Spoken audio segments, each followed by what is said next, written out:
quiero animarles a abrir sus Biblias, por favor, en Primera de Pedro, capítulo 1, y vamos a estudiar este pasaje de Primera de Pedro, capítulo 1. Les animo a que ustedes puedan abrir sus Biblias y puedan mantenerse atentos con la Biblia abierta y busquemos los pasajes que tengamos que leer.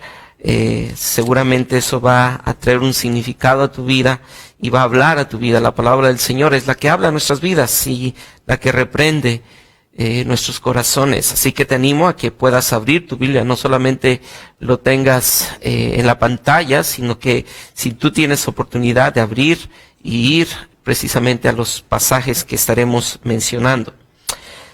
Vamos a leer Primera de Pedro, capítulo 1, y quisiera leer los versículos del 13 al versículo 21. Si ustedes me pueden seguir con su vista, les agradecería. Dice así la palabra del Señor. Por tanto, ceñid los lomos de vuestro entendimiento, sed sobrios y esperad por completo en la gracia que os traerá cuando Jesucristo sea manifestado. Como hijos obedientes, no os conforméis a los deseos que antes teníais estando en vuestra ignorancia, sino como aquel que os llamó es santo, sed también vosotros santos en toda vuestra manera de vivir. Porque escrito está, sed santos porque yo soy santo. Y si invocáis por Padre a aquel que sin acepción de personas juzga según la obra de cada uno, conducíos en temor todo el tiempo de vuestra peregrinación, sabiendo que fuisteis rescatados de vuestra vana manera de vivir, la cual recibiste de vuestros padres, no con cosas corruptibles, como oro o plata, sino con la sangre preciosa de Cristo, como de un cordero sin mancha y sin contaminación, ya destinado desde antes de la fundación del mundo, pero manifestado en los postreros tiempos por amor de vosotros, y mediante el cual creéis en Dios, quien le resucitó de los muertos y le ha dado gloria, para que vuestra fe y esperanza sean de Dios. Oremos. Padre, venimos delante de ti, reconociendo que nuestra mente en este tiempo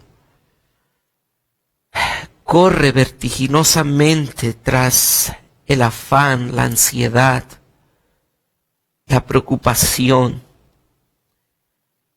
Corre vertiginosamente preocupada por los hijos, los nietos, las finanzas. Y como bien se decía en la oración de intercesión y de confesión, vamos y nos estresamos por eso. Pero hoy queremos pedirte que a la luz de tu verdad, tú atrapes nuestra mente y nos ayudes a sujetar nuestra mente y pensar con claridad en base a tu verdad. Rogamos, Dios, que tu palabra sea la que sujete y sea el cinto que atrape y sujete nuestra mente de correr tras todos estos afanes que produce nuestro corazón caído. Habla tú, y que tu pueblo escuche tu voz. Que cada uno de los que estamos hoy escuchando, sentados o parados, escuchando tu palabra, podamos atender al llamado tuyo y así rendirnos a ti. Te lo pedimos por los méritos de Cristo Jesús. Amén y amén. El ruido estremecedor del rugido de un león se escuchaba. Policarpo estaba allí frente al gobernador y el gobernador le pedía, por favor, que tuviera compasión, ya que su edad era avanzada. Pero el gobernador no entendía por qué el afán de Policarpo de entregar su vida. Y le pidió, entrega tu confesión. Entrega tu confesión.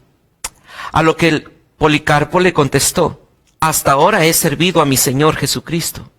86 años lo he hecho y jamás me ha hecho daño alguno. ¿Cómo podría entonces negar a mi Rey, quien hasta aquí me ha guardado de todo mal y que tan fielmente me ha redimido? Entonces el gobernador lo amenazó y le dijo, esas fieras que escuchas serán soltadas y te despedazarán. A lo que Policarpo nuevamente contestó, frente a mí tengo las fieras, que vengan las fieras, pues mi propósito no cambiará. No podemos ser convertidos o pervertidos del bien al mal por medio de la aflicción. Mejor fuera si ellos, los hacedores de maldad, quien en su malignidad persisten, llegaran a ser convertidos a lo que es bueno. Y el gobernador nuevamente, con la intención de persuadirle, le dijo, si aún sientes pena por ti y desperdicias las fieras salvajes, pues tengo que amenazarte porque habré de quemarte con fuego. Y Policarpo nuevamente dice, ahora me amenazas con el fuego, que habrá de arder por una hora, y pronto se apagará. Pero no conoces el fuego del juicio futuro de Dios que está preparado y reservado para castigo y tormento eterno. Pero, ¿por qué ahora te detienes? Trae el fuego o las fieras o cualquier otra cosa que hayas de escoger. Por ninguna de ellas me persuadirás a negar a Cristo, mi Señor y Salvador. ¿Cómo es que alguien pudiera tener la convicción y la entereza para mantenerse así frente a tal aflicción? La naturaleza nuestra es que mientras estamos en el sufrimiento y en la aflicción, tendemos a victimizarnos, a reclamar y decir, ¿por qué a nosotros nos pasa tal circunstancia? ¿Por qué a nosotros que somos buenos y que servimos y que tratamos de hacer las cosas correctamente nos pasan estos sufrimientos? Y precisamente a estos hermanos que están pasando por sufrimientos, el autor de la carta que estamos leyendo de Primera de Pedro habla y les dice, hermanos, en medio de sufrimiento, ustedes tienen que pensar en lo correcto, porque si no piensas en lo correcto, tu mente correrá a hacerte víctima. Pero pareciera ser que estas palabras no eran las que necesitaban los hermanos que están padeciendo este sufrimiento como el de Policarpo. ¿No deberían ellos recibir una palabra de aliento solamente? Y Pedro, inspirado por el Espíritu Santo, no les da solamente una palabra de aliento como la que veíamos la semana pasada, sino que ahora llega al versículo 3 y les dice, hermanos, porque ustedes han recibido una salvación tan grande que aún los ángeles anhelan recibir y anhelan ver, como lo dicen los versículos del 10 al 12. Ustedes que han recibido esa salvación, quiero pedirles que, versículo 13, ciñan sus lomos de vuestro entendimiento. No dejen que su mente corra vertiginosamente sin control alguno, en el afán, en la ansiedad, en la preocupación, en esa tendencia a hacerte víctima de decir, ¿por qué a mí me toca sufrir lo que nadie más ha sufrido? No, detente. Y Pedro les dice, ciñe los lomos de tu entendimiento. Y hermanos, porque tu tendencia y mi tendencia es a victimizarnos en medio del sufrimiento, la palabra del Señor nos pide que debemos pensar con claridad y ceñir nuestros lomos, porque Él te ha salvado. Y tú tienes que pensar en la verdad. Y quisiera proponerte esta mañana que tú pienses en esto y sea claro en tu mente. Porque Dios te ha salvado, piensa con claridad en su obra y obedécele. Porque Dios te ha salvado, piensa con claridad en su obra y obedécele. Y esto era lo que tenían estos hombres como Ignacio, Policarpo y los mártires de antaño y la iglesia del primer siglo y del segundo siglo. Esto era lo que tenían en su mente y esto era lo que controlaba su mente. Ver la obra redentora de su Señor. Y porque ellos veían la obra sobrenatural de su Señor, ellos decidían obedecerle cada día. Así que el llamado de Dios a estos hombres que están en el sufrimiento es: piensa con claridad en la obra redentora y obedécele. Y el sermón fue titulado así: ¿qué debes de pensar en medio del sufrimiento? ¿Debemos de enfocarnos en el sufrimiento? No. Piensa en la obra de Dios. Piensa en esa redención que Cristo te ha dado. Y cuando pienses en eso, ¿cómo podrías negarte a obedecerle aún en medio del dolor más profundo? ¿Y cuál es la obra que Él ha hecho? Y el versículo 13 nos va a dar un matiz de esa obra. Por tanto, ceñid los lomos de vuestro entendimiento, sed sobrios y esperad por completo en la gracia que se os traerá cuando Cristo sea manifestado. Y quiero animarte a que tú pienses en dos formas claras y de la obra de Dios. Y el primer punto es: piensa con claridad en la salvación. Piensa con claridad en la salvación. Y es que el apóstol Pedro les dice: ciñe tu lomo del entendimiento, sujeta tus pensamientos, sed sobrio. Y mire la siguiente parte del verso: espera por completo en la gracia que os traerá cuando Jesucristo sea manifestado. Poned vuestra esperanza completamente. Espera completamente en esa gracia que os traerá. Esta primer parte de la segunda parte del verso 13, que nos dice vuestra esperanza, poner vuestra esperanza completamente, es un imperativo que significa hacer una elección definitiva de confiar totalmente en la salvación que Dios nos va a dar. ¿Cuándo? Pero pareciera ser que esto es en futuro, y lo es. Porque ustedes se dan cuenta que dice: espera por completo en la gracia que os traerá. Es una salvación futura. No es una salvación presente. Y aquí cabe una pregunta. Entonces, ¿Dios ya me salvó o me va a salvar? Dios ya te salvó, te está salvando y te salvará. Dios ya te salvó, te está salvando y te salvará. A menudo nosotros en el Nuevo Testamento encontramos esta forma de poner los tiempos de la salvación. Dios nos salvó en el pasado, Dios nos está salvando en el presente y Él nos salvará en el futuro. Mire cómo lo dice Tito capítulo 2, versículo 13, aguardando la esperanza bienaventurada y la manifestación gloriosa de nuestro gran Dios y Salvador Jesucristo. Nosotros tenemos que estar pensando en esa salvación que Él nos traerá, aun cuando ya somos salvos. Pero, ¿en qué debemos de estar pensando? Poner nuestra esperanza completamente en la gracia que se os traerá en la revelación de Jesucristo. Esta gracia que los profetas del Antiguo Testamento buscaron diligentemente. Mire cómo lo dice el verso 10, los profetas que profetizaron de la gracia destinada a vosotros. Estoy en el capítulo 1 de Primera de Pedro. Primera de Pedro capítulo 1 versículo 10, los profetas que profetizaron de la gracia destinada a vosotros inquirieron diligentemente, indagaron acerca de esta salvación, escudriñando qué persona y qué tiempo indicaba el Espíritu de Cristo que estaba en ellos, el cual anunciaba de antemano los sufrimientos de Cristo, las glorias que vendrían tras ellos.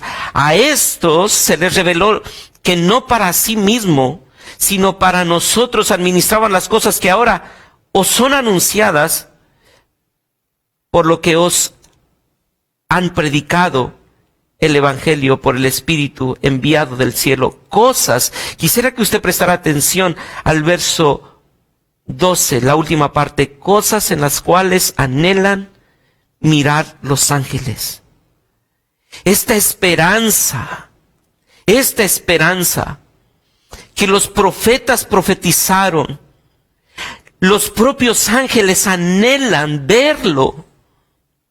La esperanza de los creyentes no está en que usted se porte bien, en que yo me porte bien, no está supeditada a lo que usted hace, está supeditada a lo que Dios ya dijo de antemano.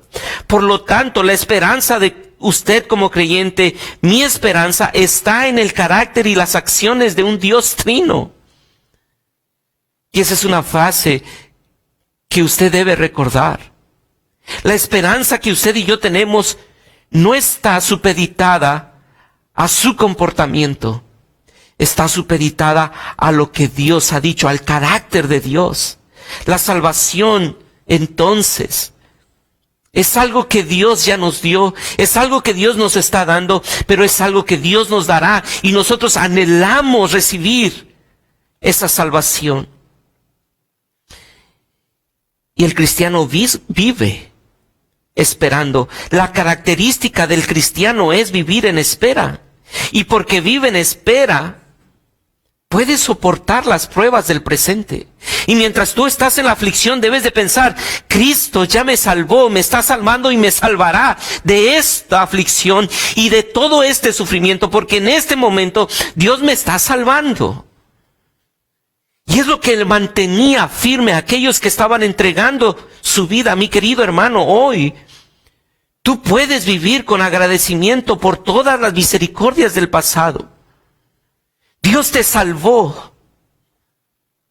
Dios te salvó de tu vida pasada de vivir. Pero hoy puedes tomar la resolución de aceptar los desafíos del presente con una esperanza de que en Cristo lo mejor está por venir. En Cristo lo mejor está por venir. Para el cristiano, lo mejor siempre está por venir. Esa es la esperanza que ustedes y yo tenemos, de que esta leve tribulación es momentánea porque está produciendo en nosotros algo mejor. Algo mejor, mi hermano. Cualquier cosa que tú hayas disfrutado no es comparado con lo que tú vas a disfrutar. El gozo de tu salvación que has tenido en aquel encuentro que tuviste con Jesucristo es tan grande, pero no es comparado con lo que tendrás en el futuro. Cuando colocamos nuestra esperanza más profunda en el lugar equivocado y construimos altares ante dioses falsos, la verdad es que son esperanzas tan efímeras. Y esas tentaciones hoy en día constantemente tocan a la puerta de nuestras vidas. El sufrimiento nos hace poner nuestra esperanza en los lugares equivocados, en los ídolos equivocados, en los dioses falsos. Y Pedro por eso nos anima a recordar que en medio del sufrimiento nuestra esperanza no está en el gobierno, nuestra esperanza no está en un paquete económico. Nuestra esperanza está en lo que está por venir. Cristo Jesús. Quisiera aplicar esto. Hermano, Dios ya te salvó del poder del pecado. Dios ya te salvó de la paga del pecado. Pero sabes, Él te quiere seguir salvando de los estragos del pecado que hay aún en tu vida. En el presente Él te quiere salvar de este remanente de pecado que hay aún en ti. Madre de familia, sé que estas semanas han sido pesadas para ti. Las redes sociales están inundadas de memes e imágenes que describen de manera jocosa lo complicado de esta situación para ustedes. Pero quiero pedirte que tú recuerdes que lo que Dios está haciendo ahora mismo es salvándote de la naturaleza caída, de tu naturaleza caída. Porque Él no te dejará como estabas en el momento de tu salvación inicial, porque Él te salvó, Él te está salvando y Él te salvará. Pero todo este proceso es necesario y por eso tú estás esperando lo glorioso de tu salvación final. Él te seguirá salvando de esas falsas esperanzas. Te salvará de los ídolos que produce tu corazón en los momentos de crisis. Él te seguirá salvando. Padre de familia, tú que tienes ahora mismo la carga por todo el problema financiero que se avecina, tú que estás a punto de perder el trabajo, tú que esta semana te avisaron de algún ajuste en tu salario. Sí, a ti que has perdido ya tu trabajo. Te quiero animar a que sujetes tus pensamientos y no corras vertiginosamente tras el afán. Piensa con claridad. Piensa con claridad en la salvación que nuestro Dios ya te ha dado. No pongas tu esperanza en ningún hombre, pon tu esperanza en Cristo, que Él te quiere llevar en este proceso de salvación y santificación, para que no pongas tu esperanza en ningún ídolo de este mundo. Pon tu esperanza en lo que está por venir. Trabaja diligentemente, esfuérzate en tu trabajo, busca trabajo, pero no pongas tu esperanza en el trabajo. Porque mira cómo lo dice Mateo capítulo 6, versículo 25 al 32. Quisiera invitarte, por favor, a que leas conmigo, está en las pantallas, en la Nueva Traducción Viviente, este pasaje. Mateo capítulo 6, versículo 25, en la Nueva Traducción Viviente. Por eso les digo que no se preocupen por la vida diaria, si tendrán suficiente alimento y bebida o suficiente ropa para vestirse. ¿Acaso no es la vida más que la comida y el cuerpo más que la ropa? Miren los pájaros. No plantan ni cosechan ni guardan comida en graneros, porque el Padre Celestial los alimenta.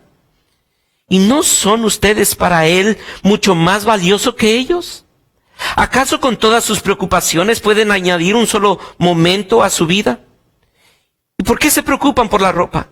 Miren cómo crecen los lirios del campo. No trabajan ni cosen su ropa. Sin embargo, ni Salomón con toda su gloria se vistió tan hermoso como ellos. Si Dios cuida de manera tan maravillosa a las flores silvestres que hoy están y mañana se echan al fuego, tengan por seguro que cuidará de ustedes. ¿Por qué tienen tan poca fe? Así que no se preocupen por todo eso, diciendo qué comeremos, qué beberemos, qué ropa nos pondremos. Esas cosas dominan los pensamientos de los incrédulos, Pero nosotros como creyentes, pero su Padre Celestial ya conoce todas sus necesidades. Trabaja diligentemente en tu trabajo y cuando sea quitado tu trabajo, busca cómo proveer para tu familia, pero no te afanes porque hay alguien que ya sabe tus necesidades y proveerá cuando sea el tiempo adecuado. Piensa en esa frase, mi querido creyente. No te afanes, porque hay alguien que ya sabe tus necesidades y proveerá cuando sea el tiempo adecuado. Piensa que Dios ya te salvó. Dios te está salvando y Dios te salvará. Descansa en esas promesas. Descansa. Esta salvación en la que tú y yo debemos de pensar, te ha colocado en una posición diferente. Sí, esa salvación te ha colocado en una posición diferente. Te ha colocado en la posición de ser llamado hijo. Y por esa razón, tus pensamientos tienen que estar enfocados en la obediencia a tu Padre. Y ese es precisamente el segundo punto. No solamente piensa con claridad en la salvación, sino piensa con claridad en la obediencia. Porque Dios te ha salvado, piensa con claridad en la obediencia. Piensa con claridad en la obediencia. Y mire el verso 14. Como hijos obedientes, no os conforméis a los deseos que antes teníais estando en vuestra ignorancia. Y eso es precisamente de lo que habló el Señor Jesucristo en Mateo capítulo 6. Antes ustedes estaban preocupados por las cosas materiales y se afanaban por las cosas carnales. Pero ahora, como hijos obedientes, no os conforméis a los deseos que antes teníais estando en vuestra ignorancia, sino que ahora piensen con claridad en la obediencia, porque son hijos obedientes. ¿Y por qué son hijos obedientes? Porque Él les ha hecho nacer de nuevo. Capítulo 1, versículo 3. Bendito sea el Dios y Padre de nuestro Señor Jesucristo, que según su grande misericordia nos hizo renacer para una esperanza viva. Nuestro nuevo nacimiento ha cambiado nuestra identidad. Nuestro nuevo nacimiento ha cambiado nuestra identidad. Ahora somos hijos por gracia. Ahora somos hijos por gracia. Antes estábamos sujetos y éramos vistos con ira, pero ahora porque el Dios y Padre de nuestro Señor Jesucristo nos ha escogido, ahora es nuestro Padre. No solamente es Padre de nuestro Señor Jesucristo, como lo dice el verso 3, sino que ahora el verso 17 nos dice que es también, mire cómo lo dice el verso 17, y si invocáis por Padre aquel que es sin acepción de personas juzga según la obra de cada uno. Ahora ustedes y yo podemos llamar al Dios Padre, Padre. No somos llamados hijos solamente por una obra que tú hayas hecho. No, tú no has hecho nada para ser llamado hijo. Nosotros somos llamados hijos no por nacimiento o por obra humana, no por voluntad humana, sino por adopción. Somos hijos adoptivos. Pero ¿sabes? Disfrutamos de los mismos privilegios que un hijo natural. Aún podemos disfrutar de la misma herencia que cualquier hijo natural. Y es precisamente a lo que Pedro se refiere en los primeros versos del versículo 3 en adelante. Que ustedes y yo tenemos una herencia como la tiene Cristo, el Hijo de Dios. Pero los padres enseñan a sus hijos a ser obedientes. Tanto así que la obediencia pasa a ser una característica esencial de un hijo. O sea, tú no puedes tener un hijo en su infancia sin que te obedezca. Es parte natural de ser hijo. Un hijo tiende a obedecer a su padre. Los padres esperan la obediencia de los niños. Y en sentido literal, el apóstol Pedro está diciendo, ustedes han... La Reina Valera lo traduce como hijos obedientes. Pero hay una frase que utilizaban en aquel tiempo. Hijos de la obediencia. Y es a lo que se refiere Pedro. Hijos de la obediencia. Hijos de la obediencia. No hay otra característica que distinga al hijo más que la obediencia. Si tú has sido salvo, tú has sido colocado en una posición de hijo. Y si eres hijo, eres obediente. Eres obediente. Esa es la expresión entonces que Pedro quiere infundir en los corazones y en la mente de aquellos que están recibiendo. Ahora que han sido salvos por gracia, son hijos obedientes. Deben respetar. Y mire cómo continúa, verso 15. ¿A quién obedecen? Sino como aquel que os llamó es santo, sed también vosotros santos en toda vuestra manera de vivir. Tú debes de pensar con claridad en la obediencia y debes obedecerle porque tienes un Padre Santo. Tú debes de pensar con claridad en la obediencia y debes obedecerle porque tienes un Padre Santo. Nota por un momento la argumentación de Pedro en el versículo 14 y 15. No os conforméis a los deseos que antes teníais, estando en vuestra ignorancia, sino como aquel que os llamó es santo, sed también vosotros santos. Esa palabra con la que inicia el verso 15 es una palabra que hace un quiebre en el pensamiento de los oyentes y en el pensamiento suyo y mío que hoy estamos escuchando. Antes ustedes tenían una ignorancia, vivían bajo los estándares del mundo, pero ahora como hijos tienen un Padre Santo y ustedes deben vivir en santidad. Ustedes tenían antes los mismos deseos del mundo. ¿Y cuáles eran estos deseos? Pues en aquel tiempo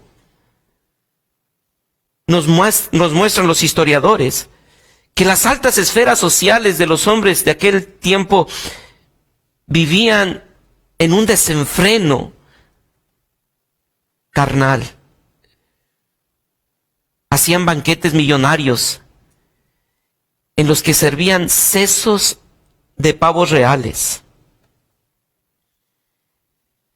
Una vez, el emperador Betilio colocó en un solo banquete 2,000 pescados y 7,000 aves. Un historiador llamado Marcial habla de una mujer que había llegado a tener 10 maridos. Otro historiador dice que una mujer había tenido 8 maridos en 5 años. Jerónimo nos cuenta que en Roma había una mujer casada con su marido número 23. Y ese marido tenía a esta mujer, y esta mujer era su mujer número 21. En aquella cultura grecorromana, la práctica de la homosexualidad era tan corriente que se consideraba tan parte de la naturaleza. Ese era el mundo dominado por los deseos, cuya meta era solamente encontrar nuevas y más salvajes formas de satisfacer sus concupiscencias. Esta forma de vivir estaba fundamentada en una perspectiva tan efímera de la vida. Ellos pensaban que la vida era para deleitarse y disfrutar de los placeres carnales. Si una persona había de morir como un perro,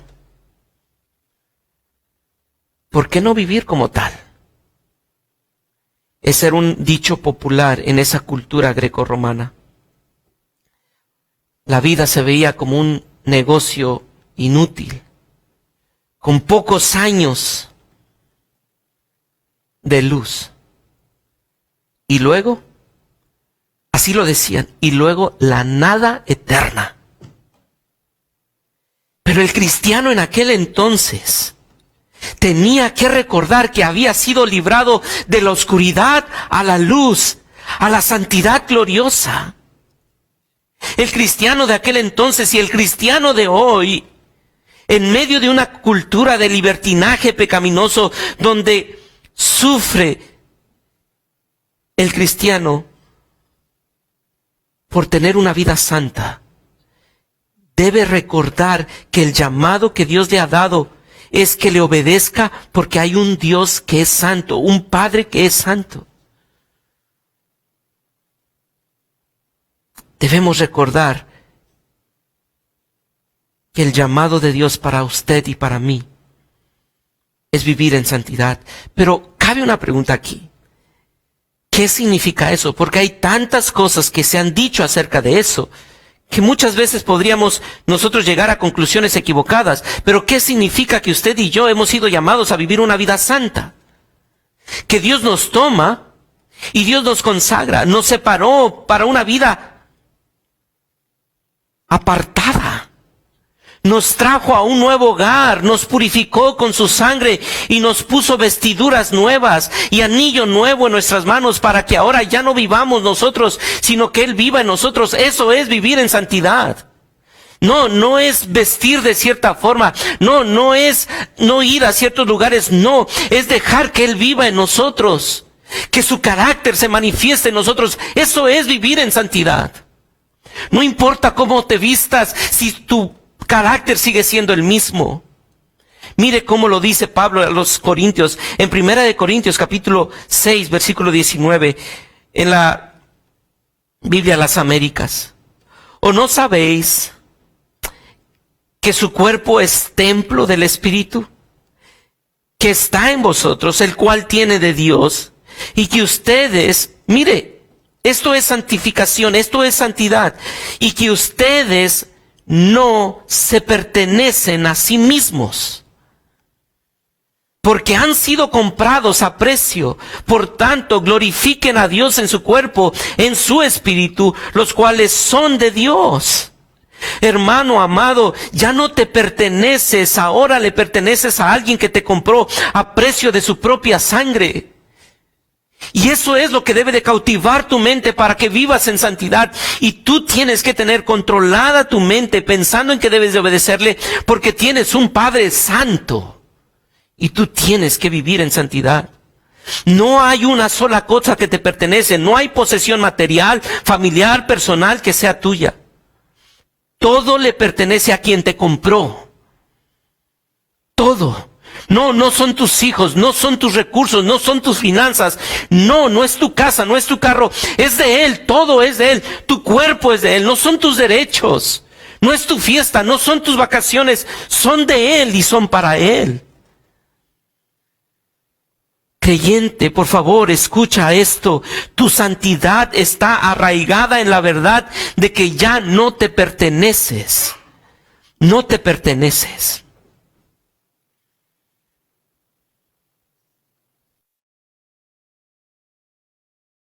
Déjame aplicar esto. ¿Tienes conciencia de esto? Durante esta semana, ¿has tenido conciencia de esto? De que tú ya no te perteneces a ti mismo. Durante estos días de cuarentena, ¿estás pensando en cómo puedes manifestar la gloria de Dios en casa? ¿O solo estás pensando en cuándo se acabará este martirio?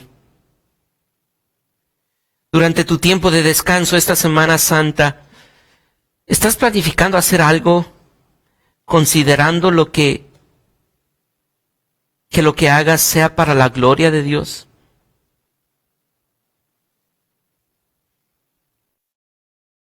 Porque ya no son tus vacaciones. Ya no es tu tiempo. Ya no es tu agenda. Ya no es tu descanso. Todo es de Él y para Él. Piensa en esto. Esta cuarentena, Él la programó para que tú y yo reflejemos su carácter santo. Sí. Esta cuarentena Dios la preparó para que tú y yo reflejemos su carácter santo. Pero no solamente tenemos que pensar con claridad en obedecer porque nuestro Padre es santo, sino que tú también tienes que pensar con claridad en obedecerle porque tienes un Padre justo. Y mire el verso 17 en adelante. Y si invocáis por Padre a aquel que sin acepción de personas juzga según la obra de cada uno, conducíos en temor todo el tiempo de vuestra peregrinación, sabiendo que fuisteis rescatados de vuestra vana manera de vivir, la cual recibisteis de vuestros padres, no con cosas corruptibles como oro o plata, sino con la sangre preciosa de Cristo, como de un cordero sin mancha y sin contaminación, ya destinado desde antes de la fundación del mundo, pero manifestado en los postreros tiempos por amor de vosotros, y mediante el cual creéis en Dios, quien le resucitó de los muertos y le ha dado gloria, para que vuestra fe y esperanza sean en Dios.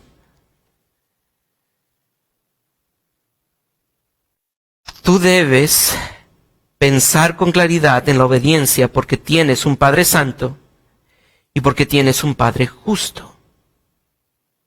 El verso 18 dice, sabiendo que fuiste rescatados de vuestra vana manera de vivir. El Padre es un Padre santo y justo. Santo y justo. Ustedes pueden encontrar esto en Juan capítulo 17. Él no hará ningún convenio con el pecado. Ciertamente Él es misericordioso y perdonador, pero también es un Padre disciplinario, que nos ama y que va a reprender a todo aquel que recibe por hijo, según Hebreos, que no puede permitir que sus hijos sean engañados por el pecado. Después de todo, fue el pecado por el cual Él envió a su Hijo a la cruz. Así que si tú puedes llamarle a Él Padre, es porque Él ya pagó por el pecado, pero no va a permitir que el pecado nuevamente le separe de ti. Y Dios va a castigar cualquier pecado. Y Dios nos advierte aquí. Mire cómo lo dice. Versículo 17, y si invocáis por Padre aquel que sin acepción de personas, juzga según la obra de cada uno, conducíos en temor todo el tiempo de vuestra peregrinación. Es claro, Dios va a juzgar a todos sin acepción de personas.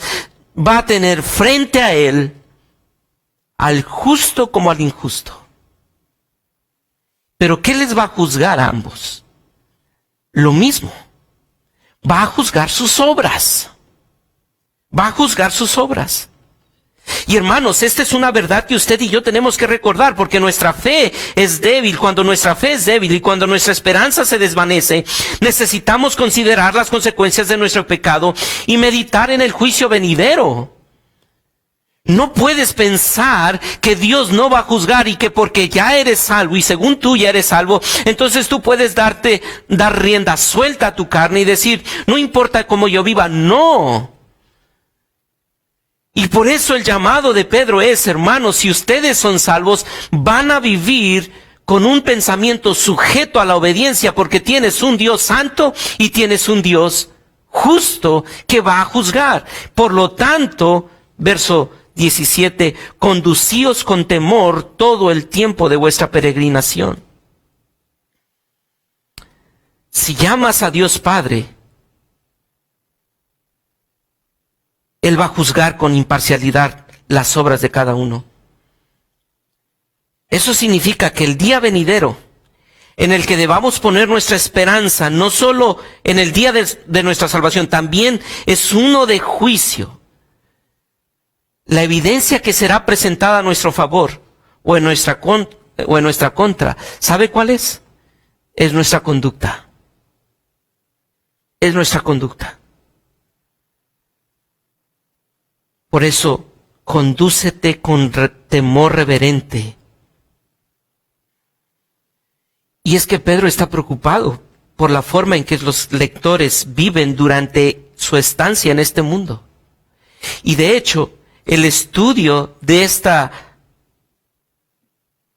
nombre del estudio de esta serie es cómo vivir en el sufrimiento.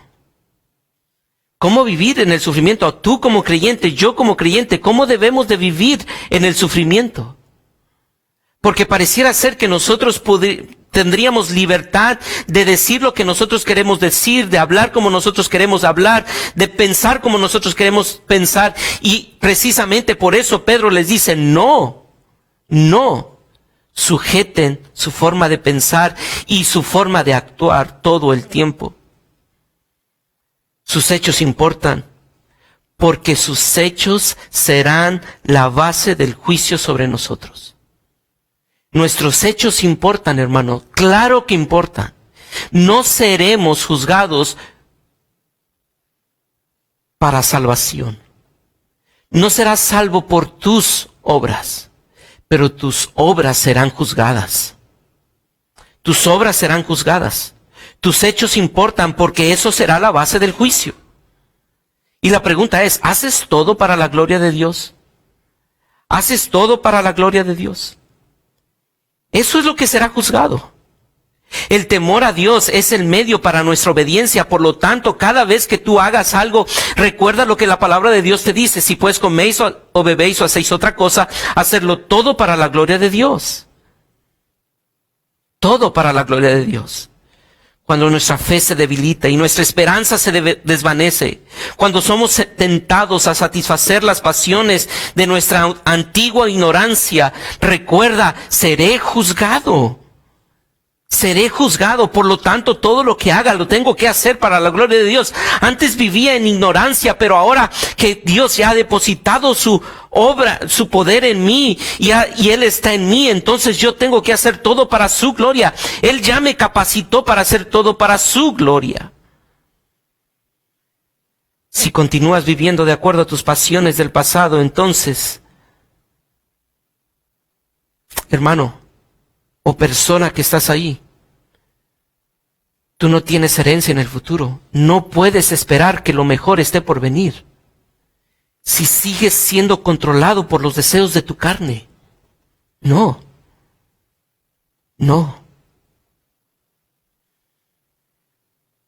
¿O no sabéis que los malvados no heredarán el reino de los cielos?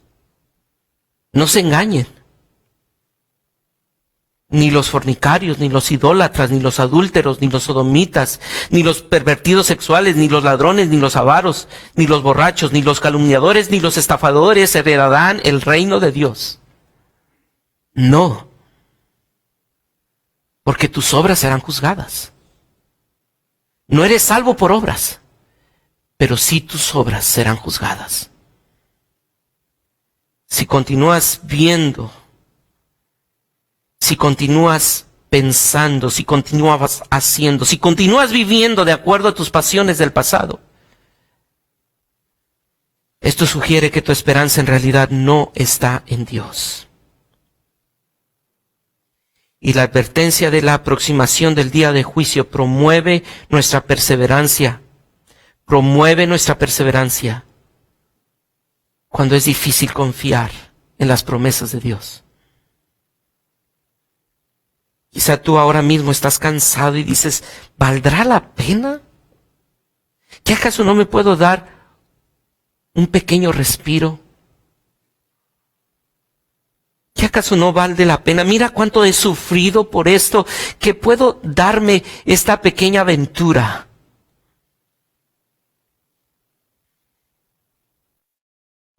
Me puedo dar este pequeño aperitivo a mi carne. Providencialmente Dios me trajo esta ilustración de un estudio que he estado leyendo y lo quise copiar íntegramente y lo voy a leer para que ustedes lo escuchen. Dice así: digamos que estás enfrentando un matrimonio difícil. Tu cónyuge está en tu contra o peor, es indiferente.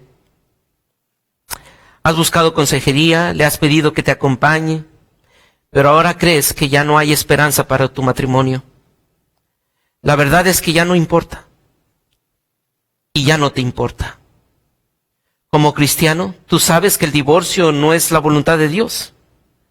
Lo que te queda es vivir juntos como compañeros de cuarto que apenas se conocen, o fantasear sobre lo maravilloso que sería tener un mejor cónyuge, un mejor matrimonio, una mejor vida. ¿Qué se supone que debes de pensar? En estos momentos de oscuridad, de duda, ¿qué debes de pensar? Recuerda las promesas. Recuerda que el matrimonio es una fotografía del amor de Dios por su esposa y que ha sido llamado a reflejar esa fotografía hacia un mundo incrédulo. Pero también recuerda algo. recuerda la disciplina del Señor. Recuerda la disciplina del Señor. Medita sobre las consecuencias de tu pecado. ¿Cómo va a afectar a tu cónyuge, a tus hijos, a tu propia vida? Recuerda que aquel a quien llamamos nuestro Padre es un juez imparcial y no juzga de acuerdo a nuestra conducta en esta tierra. Recuerda que un día estarás delante de Él y vendrás a explicar tus actos. Hermanos, termino la cita. Hermanos, esto nos debe motivar a temer al Señor y perseverar en la fe, inclusive en áreas de tu vida donde te está siendo difícil obedecer. Quizá tú como esposo estás diciendo, mira, es que no me atiende mi esposa y por eso me doy ciertos privilegios. No, Dios te va a juzgar. Joven que tú estás allí luchando estas semanas con los medios de comunicación digitales, ten cuidado, Dios te está observando y te va a juzgar. Te va a juzgar. Porque Él, sin acepción de personas, juzgará. Por eso, debemos conducirnos con temor todo el tiempo. Pero no concluye así. Mire, versículo 20. Ya destinado desde antes de la fundación del mundo, pero manifestado en los postreros tiempos. ¿Cómo es nuestro Padre? Por amor de vosotros. Si es un Padre santo, si es un Padre justo, pero es un Padre amoroso. Tú debes obedecerle, hermano. Tú debes obedecerle porque esa justicia no es una justicia ausente de amor. Es una justicia que está envuelta de amor. Él ya juzgó y Él ya castigó todo tu pecado en Cristo por amor a ti. Fuisteis rescatados de vuestra manera de vivir por amor. Hermanos, cuando tú y yo meditamos en el sacrificio de Cristo por nosotros, ciertamente querremos obedecer a Dios y vivir únicamente para su gloria, viviendo en santidad, y todo lo que hagamos, sea de palabra o de hecho, hacerlo todo para su gloria, porque nos damos cuenta de cuán grande amor Él nos ha dado. Déjame preguntarte por un momento, ¿cuál es la imagen que tienes de Dios? Quizá tú piensas que Dios es como un policía cósmico que está sentado en un trono viendo a todo el mundo y que está castigando a cualquiera que se está divirtiendo porque Él está en contra de la felicidad. No, ese no es nuestro Dios. Nuestro Dios no es así. Nuestro Dios es un Dios lleno de gozo, lleno de felicidad, lleno de alegría, lleno de placer. Un Dios bueno, un Dios amante. Creyente, deja ese concepto de un Dios que te está haciendo sufrir sin piedad alguna. No, Dios es un Dios justo, lleno de amor. Él quiere compartir su felicidad contigo. Él quiere hacerte feliz porque tú eres su hijo. Él quiere compartir la felicidad que Él tiene eternamente. Déjame decirte que Él no te creó porque le falta felicidad. No, Él no te creó diciendo, necesito crear a un hombre para que me traiga felicidad. No. Él no te creó porque Él necesitara que alguien le adorara. Él tiene millares y millares de ángeles que le adoren. Él te creó para que su felicidad, tú y yo la pudiéramos disfrutar por medio de la obra de redención. Él te creó para que su felicidad tú la pudieras disfrutar por medio de su obra de redención. Hermano, no creas que obedecer a Dios, a un Dios justo, es el final de tu felicidad. No. No creas que el obedecer a Dios es el final de tu placer, de tu gozo, de tu plenitud. No. El obedecer a Dios en realidad es el inicio de tu felicidad. Esa felicidad se disfruta aún en el dolor más profundo, en el dolor de la crucifixión. Puesto los ojos en Jesús, el autor y consumador de la fe, el cual por el gozo puesto delante de él, sufrió la cruz. Mi querido creyente, lo mejor está por venir para nosotros. Esta leve tribulación traerá más gloria, más satisfacción, mayor felicidad, porque nos está acercando más y más a la verdadera fuente de felicidad.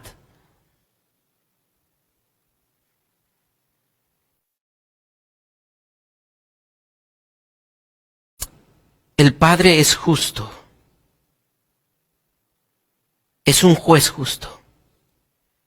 Pero ahora mismo te muestra su compasión y misericordia en la obra de Cristo. Cristo murió por tu pecado, por ese pecado de amargura, de egoísmo, de orgullo, de inmoralidad.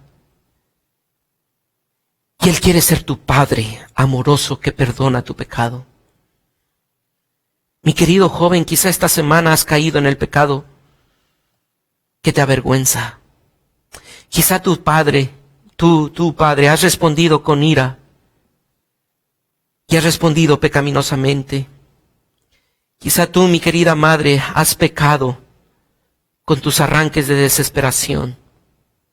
Pero recordemos, hoy puedes venir a los pies de Cristo y encontrar el perdón del Padre, porque la sangre de Cristo te limpia de todo pecado. De todo pecado. Él ya pagó. Él ya condenó el pecado en Cristo. Y hoy tú puedes recibir su perdón. Hoy puedes recibir su perdón. Quizá tú estás allí sentado sin haber recibido la gracia de creer en la redención de Cristo. Quiero decirte que Él ya hizo todo para que tú seas salvo del castigo del pecado. Él ya hizo todo para librarte del temor a la muerte. Hoy tú puedes recibir el perdón del Padre y jamás verle como un juez, sino como un Padre amoroso que desea que tú seas feliz. No por tus circunstancias, sino porque ahora le conoces a Él. Y Él es tu mayor bien. Déjame concluir. La luz de tu esperanza no está en un plan económico que el gobierno hoy pueda anunciar. La luz de tu esperanza no está en el equipo de científicos que trabajan arduamente para encontrar una cura a alguna enfermedad. La luz de tu esperanza no está en el regreso de tu hijo o de tu cónyuge. La luz de tu esperanza no está en encontrar un trabajo. La luz de tu esperanza está en el rostro de tu Redentor. La luz de tu esperanza está en el rostro de tu Redentor. Esta semana te animo a que pienses en tu Redentor. Medita en la salvación que Él te ha dado. Determina obedecerle porque Él es santo, justo y amoroso. Porque Dios te ha salvado. Piensa con claridad en su obra y obedécele. Oremos. Padre, gracias porque nos ayudas a pensar en lo que debemos de pensar en medio de nuestro sufrimiento. Nos has mostrado que debemos pensar en obedecerte.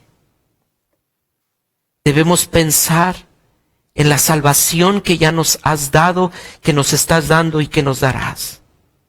Rogamos que esta semana y los días venideros nuestra mente esté sujeta a esa salvación y a la obediencia a ti, porque tú eres un Dios santo, justo y amoroso. Te lo pedimos en Cristo Jesús. Amén y amén. Cantemos, por favor.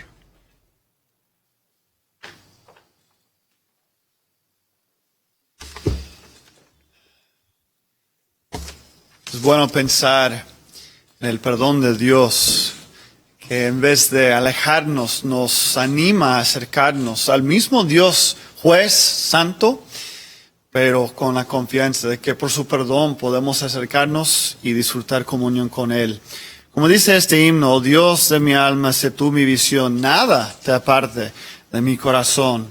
Noche y día pienso yo en ti, y tu presencia es luz para mí. Este himno sigue hablando de la comunión que podemos y debemos tener con Dios. Cantemos juntos: oh Dios de mi visión.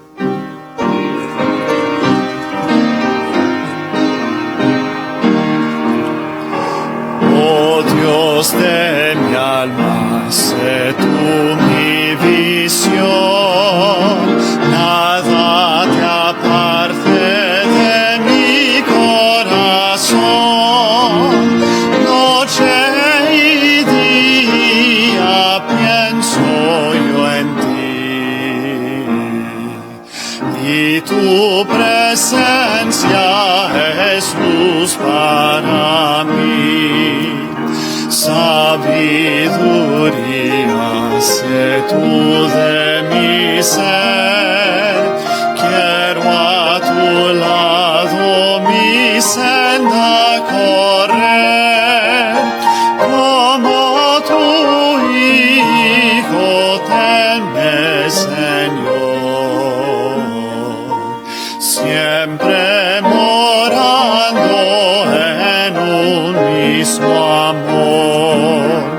Sé mi escudo, mi espada en la lid, mi única gloria, mi dicha sin fin, del alma amparo, mi torreón. A las alturas condúceme, oh Dios, riquezas vanas no anhelo, Señor, y el hueco halago de la adulación. Tú eres mi herencia, tú mi porción. Rey de los cielos, tesoro mejor, oh Rey de gloria, triunfo al final, guíame al cielo, tu bello hogar, luz de mi alma, dueño y Señor. En vida o muerte, sé tú mi visión.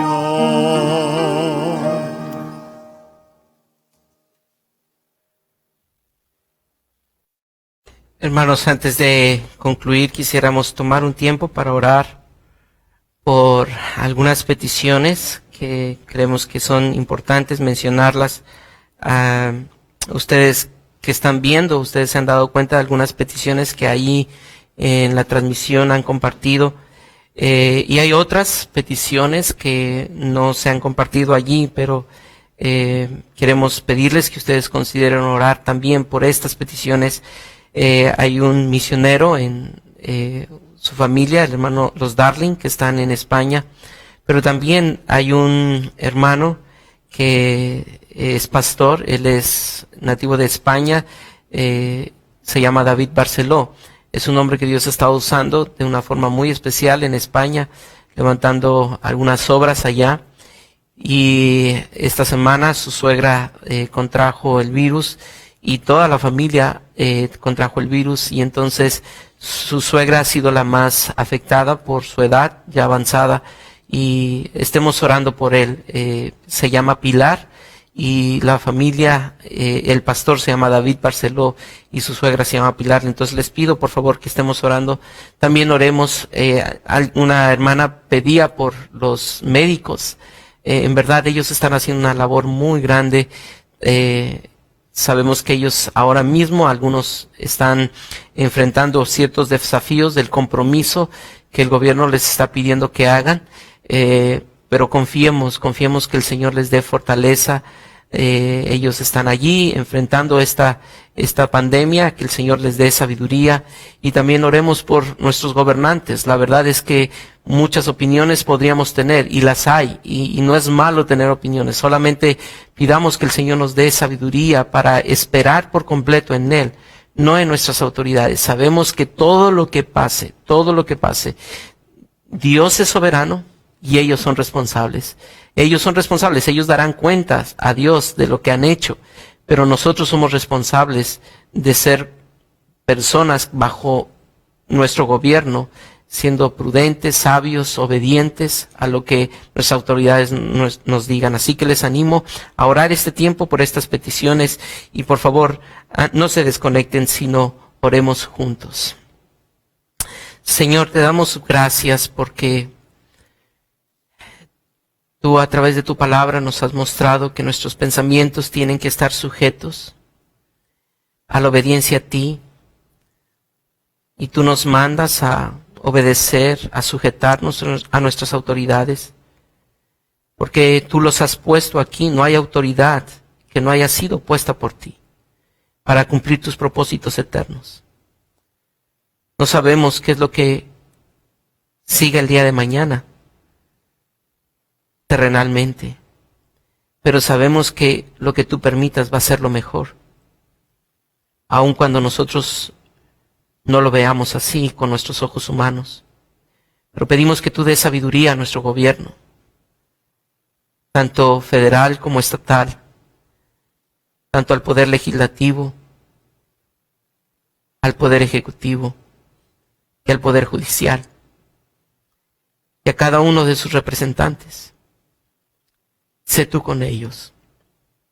Sabemos que hay tantas voces, pero pido, Dios, que allí, en medio de su soledad y de la presión, tú sigas dirigiendo los corazones.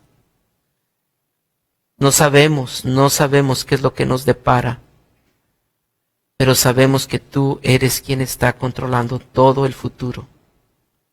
Descansamos en ello y pedimos por aquellos que están trabajando, no solamente en el gobierno, sino también aquellos que están trabajando en la atención a los enfermos, por médicos, por enfermeros, enfermeras, por empresas que están haciendo un esfuerzo por apoyar a la sociedad. Y pido, Señor, que como iglesia nos levantemos para hacer algo allí, en nuestro lugar, con nuestros hijos, con nuestros vecinos, con las personas que tenemos a nuestro lado. Ayúdanos a reflejar ese amor. Pedimos por los ancianos de nuestra iglesia. Pedimos, Señor, que tú cuides de ellos, que tú les sostengas por tu gracia. Señor, cuida de ellos. Sabemos que también ellos pueden desesperarse por estar en esta cuarentena.